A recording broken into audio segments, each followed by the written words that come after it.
Welcome to History Goodies, your quick stop for hidden stories and surprising facts from the past.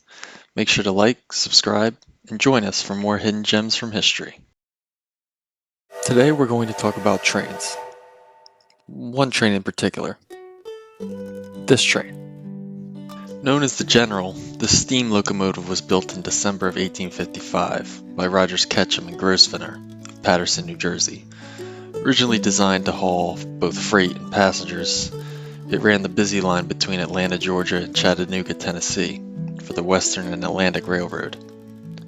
By the time the Civil War broke out, the General was firmly in Confederate service, an ordinary train that would soon become part of an extraordinary story. Let's switch over to those involved.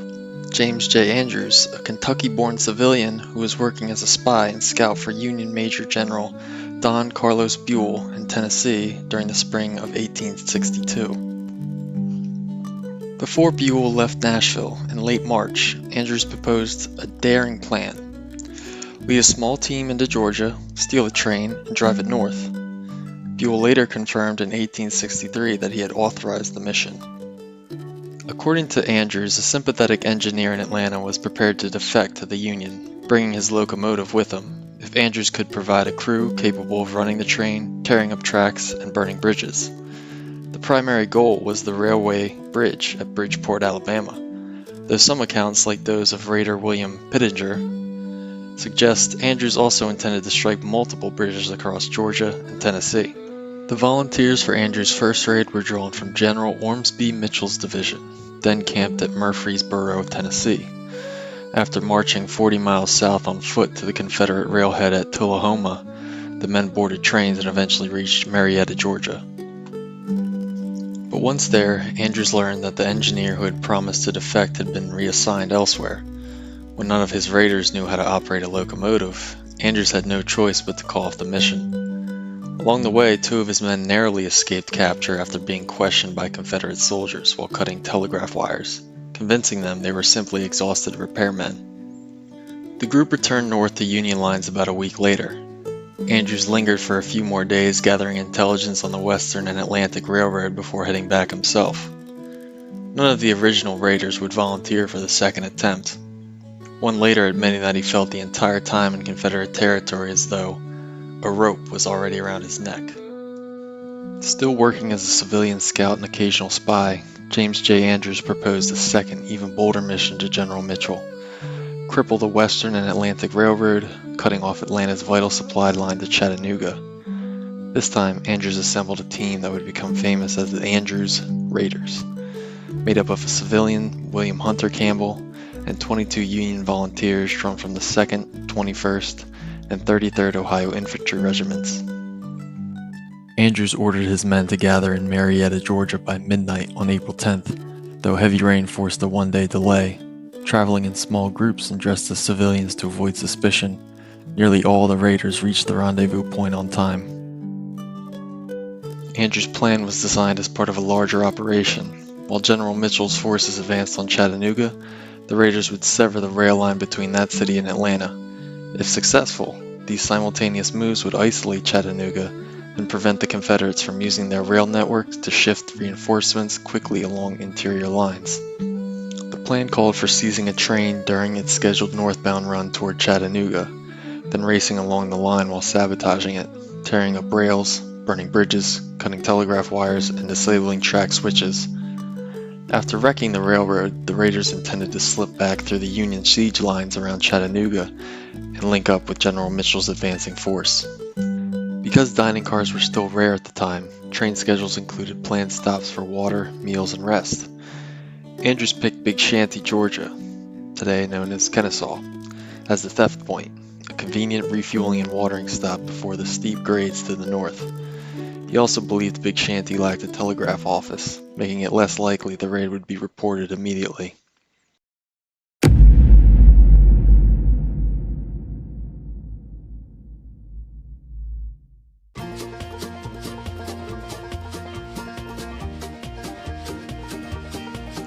The raid began on April 12, 1862, when the morning passenger train from Atlanta, the General, paused at the Lacey Hotel for breakfast. During the stop, the raiders seized the locomotive along with 3 boxcars positioned directly behind the tender, leaving the passenger cars behind. Conductor William Allen Fuller, along with 2 companions, immediately pursued the stolen train, first on foot, then with the help of a work crew's handcar just north of Big Shanty. Locomotives at the time averaged about 15 miles per hour, with bursts of up to 20, and the hilly terrain north of Atlanta slowed them further. Since Andrews planned frequent sabotage stops, even a determined pursuer on foot had a chance to catch up before Chattanooga. At Etowah, the raiders passed the smaller locomotive, the Yonah. Andrews thought about destroying it but decided against it, since the many workers nearby would delay them and draw unwanted attention. Because the raiders had taken over a regularly scheduled train on a single-track railroad, they were forced to follow its timetable. If they arrived at a siding too early, they had to wait for scheduled southbound trains to pass before continuing north. Andrews told station masters this train was a special ammunition run, ordered for Confederate forces by General Beauregard. The ruse worked in the south, where telegraph lines had been cut, but failed farther north, where dispatchers still had contact with Chattanooga and prioritized southbound military trains.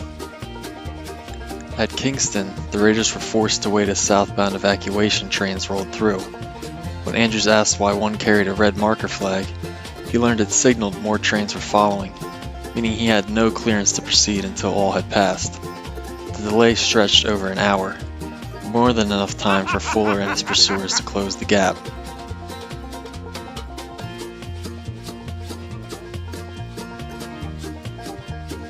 The raiders left Kingston just minutes before Fuller arrived. North of town, they cut another telegraph wire and tore up a rail. Fuller, meanwhile, had spotted the Yonah at Etowah and seized it to give chase as far as Kingston. There, he switched to the William R. Smith, another locomotive waiting on a side track to Rome, and pressed north toward Adairsville. 2 miles south of Adairsville, broken track halted the pursuers, forcing Fuller's group to continue on foot. Beyond the gap, he took over the southbound locomotive, the Texas, which Andrews had bluffed into siding at Calhoun. With 11 Confederate soldiers aboard, Fuller drove the Texas in reverse and pressed the chase northward.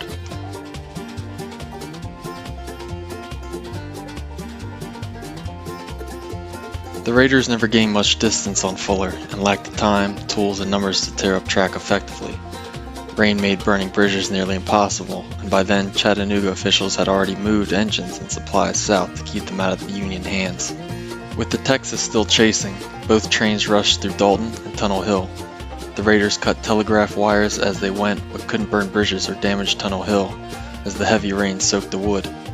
Just before the wires were severed north of Dalton, Fuller sent a warning to Chattanooga about the stolen engine. At milepost 116.3, north of Ringgold and only 18 miles from Chattanooga, the general ran out of fuel.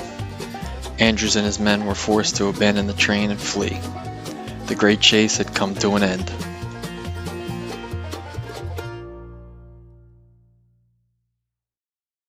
All of the raiders were captured within 2 weeks, and at the same time, Mitchell's attempt to seize Chattanooga ended in failure. Confederate authorities charged the raiders with acts of unlawful belligerence. While the civilians were tried as spies, Andrews was convicted in Chattanooga and hanged in Atlanta on June 7th. 11 days later, 7 more raiders convicted in Knoxville were brought back to Atlanta and executed.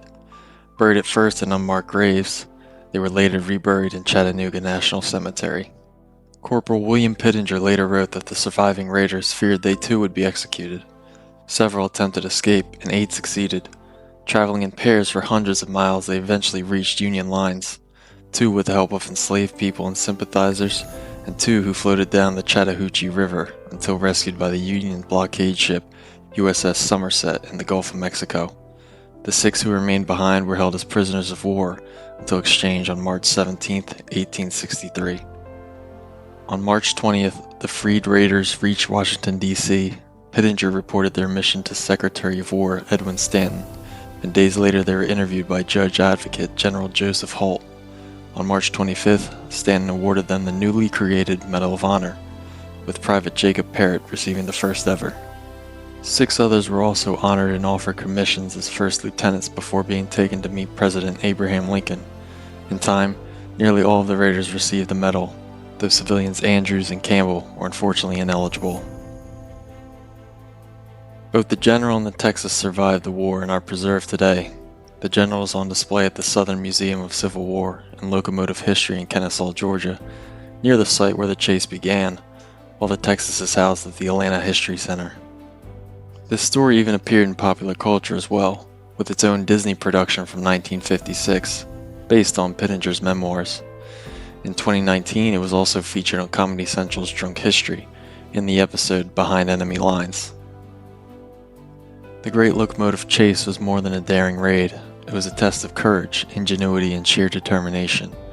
Though the mission failed, the bravery of Andrew's raiders became legendary, earning many of them the first medals of honor in American history. Today, the General and the Texas stand preserved as silent witnesses to the dramatic pursuit, reminders of the chaos, heroism, and sacrifice of a nation at war.